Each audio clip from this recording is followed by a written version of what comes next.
بسم اللہ الرحمن الرحیم۔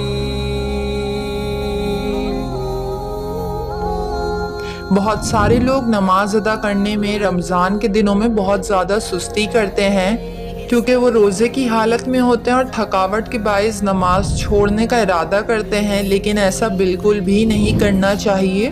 روزے دار کو چاہیے کہ وہ 5 وقت کی نماز ضرور ادا کرے، کیونکہ بنا نماز کے روزہ رکھنا فاقہ کرنے کے برابر ہے۔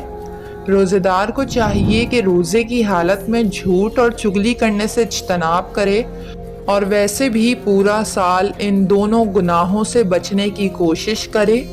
افطاری میں کبھی دیر مت کریں، کیونکہ بعض اوقات خواتین کچن کے کاموں میں مصروف ہوتی ہیں اور اتنے میں اذان ہو جاتی ہے اور روزہ افطار کرنے میں دیر ہو جاتی ہے۔ اس لیے ہمیشہ اذان ہوتے ہی روزہ افطار کر لینا چاہیے۔ جتنا بھی کام ہو افطار سے پہلے نپٹا کر آخر وقت میں دعائیں ضرور مانگے۔ روزے دار کو چاہیے کہ روزہ رکھ کر ہمیشہ اپنا لہجہ نرم رکھے، کیونکہ غصہ اور سخت لہجہ لڑائی جھگڑے کا باعث بنتا ہے، جس سے روزہ مکروہ ہو جاتا ہے۔ بہت سارے لوگ افطاری کر کے سحری تک جاگے رہتے ہیں اور سحری کرنے کے بعد پورا دن سو کر روزہ گزار دیتے ہیں، حالانکہ ایسا بالکل بھی نہیں کرنا چاہیے۔ روزے دار کو چاہیے کہ معمول کے مطابق اپنے کام سر انجام دے۔